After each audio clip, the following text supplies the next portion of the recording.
First off, I want to say good morning to everybody, and as the family can tell, I'm not sitting there, and I'm really sorry for that, but most of all, I want to direct this to Jan and the girls and Mom.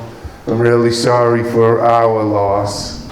You all know that Bob was a very dear friend and brother, and I guess they have me up here today to tell you hi and kind of get the show on the road. And they told me to tell you a story. I could probably give you a story till the cows come home, but I'm going to give you one about hard to believe fishing. And I brought a couple pictures, and as you know, Bob and I spent a couple of days, maybe weeks, maybe months fishing, thanks to our good wives. Jan, we know that who fishes the best, because how many fish are yours do we just sit there and we have to do the netting? I kind of got a smile on my face because Bob and I, in a lot of ways, are two peas in a pod. We've solved millions of the world's problems in conversations, whether it be by fishing or just talking on the phone. It may sound nutty, but I talked to Bob yesterday about this contraption that I built for where I'm at right now with the two boys. And I'm sorry we couldn't be there. But the fishing story I have to tell you is not necessarily the first one, but it was the second time we went up to Alaska. We were in the Chicago area, and thanks to Bob's expertise at the motor, he got to put me into the largest Chinook salmon I ever caught. And then he wasn't going to be outdone, and I got a couple pictures here I'm going to show you. Bob's always been a friend and a brother, and all the outings that we've been on, you can't really put it into words. It's more inside your heart. But I'd like to put it into words, and I won't chew your ear off too long.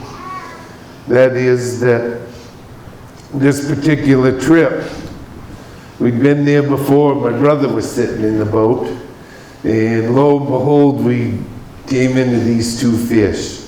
Took us down the river about 2.5 miles, and they ended up where they needed to be, right here in our bellies. They were delicious. Jan, you know that. We've had a few of your good ones too, haven't we?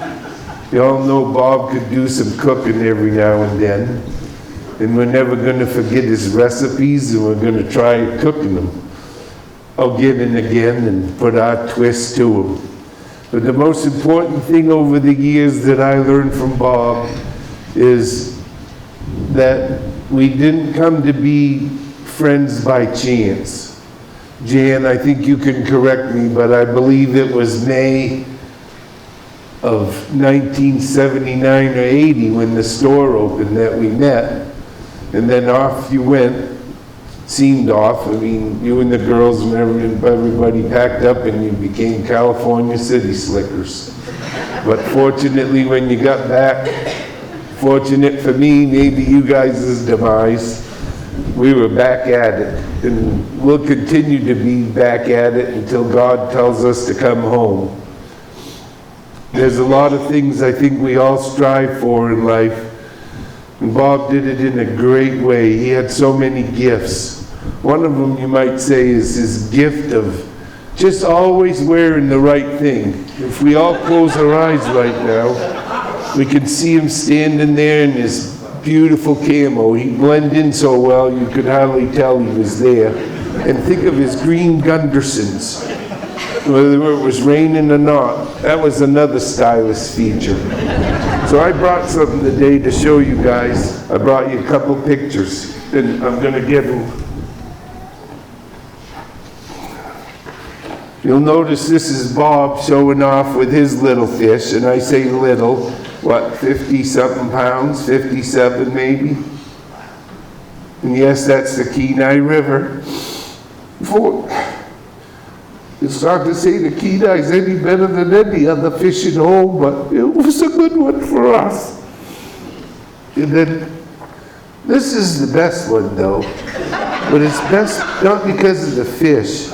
It's because there's a gentleman standing behind me who's my brother in Christ, holding me up because I had a lot of jiggly legs, which a lot of people know I get jiggly legs, but he was always there to hold me up.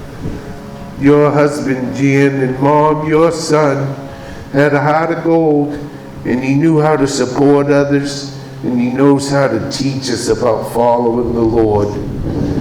I learned so much from Bob, and that is what Karen and I talk about on a regular basis, how blessed we are to have our family heritage, that God came first in our family. And by doing so, we learned his values. There's also, at first I talked to you about how great a dresser he was, you might say. Well, this one will surprise you. Honey, this is for you. You didn't want my hairdo to go bad. You might notice this hat's a little beat up.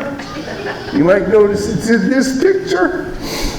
It's my lucky fishing hat, but it wouldn't have worked if I didn't have my lucky fishing buddy with me. We're still going to go fishing, but it won't be the same. But we're going to tell you this. All the grandchildren listening right now, if you remember one thing about Poppy, you remember to pass that heritage on to your grandchildren, so that when you get to be a spring chicken like me and my wife and your Grammy and your great-grandma, you'll realize what's important in life, and that is to pay attention to God, because by doing so, we're all going to be together someday. It's inevitable. There's none of us that are not going to make it. It's a personal decision to get there, but I know you can do it, and I know that that's what your grandpa, or as you would say, Poppy, would want. In the meantime, Trevor, I want you to shoot straight when you go hunting. Isabel, remember, you're still out there slaying them for Grandpa. We love you, and I want to thank you for this time, and I'm really, really sorry that I couldn't be there. But I love you guys. Just keep up the good work. And no, the hat's not for sale, and yes, honey, look, I did clean my hairdo. I brushed it. It's the wind. Love you all. Have a wonderful time in celebration. I'll see you soon.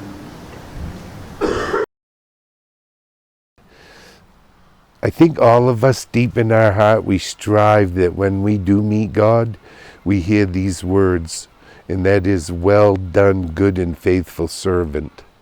And I'm telling you, that's something that Bob has heard, because it's well done, good and faithful servant.